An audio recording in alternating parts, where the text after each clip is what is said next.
कि एक फिल्म है, उस फिल्म के दृश्य में दो लोग हैं जो पंजा लड़ा के बैठे हुए हैं और किसी का भी हाथ गिर नहीं रहा।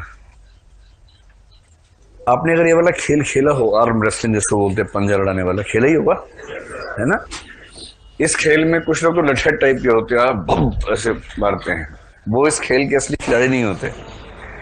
इस खेल का असली खिलाड़ी वो है जो जोर नहीं लगाता है। वो ऐसे करता है, सामने वाले को जोर लगाने देता है। बस वो अपने हाथ को ऐसे लॉक कर लेता है कि सामने वाला हाथी भी हो तब भी हाथ झुका ना सके। बहुत मुश्किल काम नहीं होता, केवल एक अदा होती है, उसमें थोड़ा सा हाथ को एक खास कोण पे रखना होता है। सामने वाला ताकत लगा लगा के मर जाता है, हाथ हिलता नहीं है। ये वेट करता है कि ये थक जाए पहले, वो फिर ताकत लगा रहा है। गांधी जी की तरह से संघर्ष विराम संघर्ष करके कोशिश कर रहा है बार बार। और जब लगता है कि वह थक गया है, तब इधर वाला एक झटके में ऐसे मार देता है हाथ। तो वो दोनों लोग बहुत देर से वेट कर रहे हैं, कोई जोर नहीं लगा रहा। दोनों समझदार है ना, दोनों वेट कर रहे हैं। तो उस प्रसंग से ऐसा लगता है कि ये कहानी जो बताई जा रही है पंजा लड़ाने वाली, दरअसल किशोर और लीना के बारे में, कि दोनों इंतजार कर रहे हैं। इसे और सरल भाषा में समझना हो तो जैसे कल को आप लोग उस जीवन में उतरेंगे ही, या उतर ही चुके होंगे अब तक, पता नहीं, जिसमें दो लोग साथ साथ जीवन यापन करते हैं। तो उसमें क्या होता है कि कौन डोमिनेट करेगा, इस बात का फैसला शुरुआती कुछ महीनों में इस बात से हो जाता है कि किसमें नाराज होने और देर तक नाराज बने रहने की क्षमता कितनी ज्यादा है। सारा खेल इस बात का है। अभी से आपको मैं ज्ञान दे रहा हूँ, ध्यान रखिएगा इस बात का, है ना।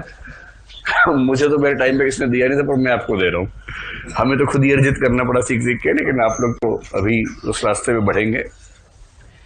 तो यदि आपका साथी, मेरी बातों से प्रेरित मत हो जाइएगा, मैं आपसे बार बार कह रहा हूँ, ये सब बेकार की बातें 5-7 साल के बाद सोचिएगा, है ना। लेकिन आप मेरे कहने से मानेंगे नहीं। जैसे मैं बार बार कह रहा हूँ महाभोज पढ़ लो, नहीं पढ़ रहे, तो आप करेंगे वही जो आपको करना है।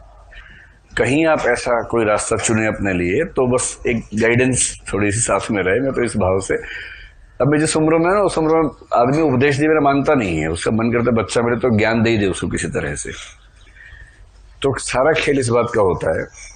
देखिए, अगर तो दो सच्चे दिल के लोग हैं तो सच्चे दिल से रहते हैं, तो उसमें मतलब करामातें और तिकड़म वो सब नहीं होता है।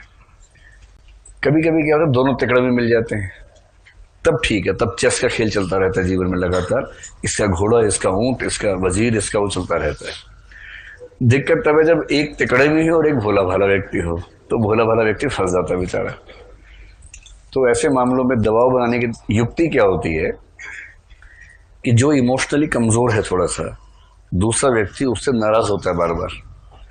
नाराज ऐसी वैसी बात पे हो जाता है, कोई खास बात नहीं चाहिए होती, और फिर अंदर से नाराज हो या ना हो, उस पर दबाव बनाता है। जाओ मुझसे बात मत करो, जाओ।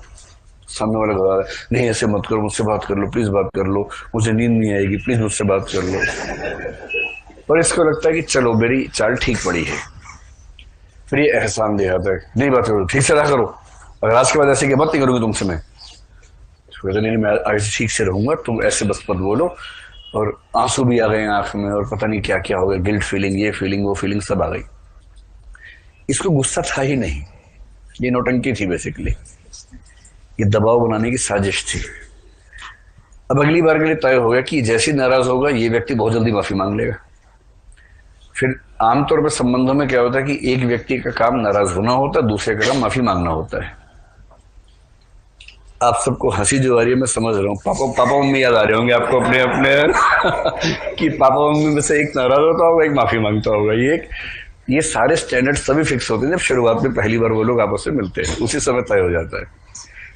तो जब आपके जीवन में कभी ऐसा हो और कोई नाराज हो, और अगर आप ठीक हैं, तो माफी मत मांगना, कॉन्फिडेंट रहना।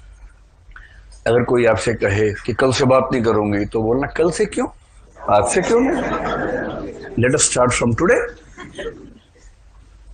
कोई अगर धौंस दिखाए ना, धौंस में नहीं आना है। वो लोग पंजा लड़ाते हैं और बाकी लोग डर जाते हैं, भोले वाले। कोई कहे कि आत्महत्या कर लूंगा, हाँ तो ठीक है। जीवन आपका, जीवन का अधिकार आपका, रस्सी आपकी, गला आपका, गर्दन आपकी, इसमें मैं क्या कर सकता हूँ। बस मैसेज मत करना कि हाँ मर जाओ, वरना बाद में सबूत बन जाएगा। कोई अगर धमकाए तो ठीक है भाई, ऐसी भाषा में जिससे आप पर आरोप ना आता हो। कोई आपको मैसेज कर रहा है कि अगर तुम कल नहीं मिलने आओगे तो मैं जहर खा लूंगा, तो जवाब में लिखना सिर्फ इतना कि देखो जीवन आपका है, विवेक आपका है, समझदार व्यक्ति ऐसा नहीं करते, बाकी मतलब मेरी इसमें कोई जिम्मेदारी नहीं है। आप विवेकपूर्ण तरीके से अपने जीवन का फैसला करें बस। अब कल को कुछ भी हुआ तो प्रमाण आपके पास है कि आपने तो समझाया था। और कोई इन पर्सन बात करे पर्सनली आके मैं जहर खा लूंगा, बोतल लाया हूं, तो खाओ, सेलिब्रेट करो, चलो। कोई नहीं खाता वाता जहर ऐसे, सब ड्रामेबाज होते हैं, और जिनको खाना होता है बता के दिखाते हैं, और खाने के बाद बताते हैं।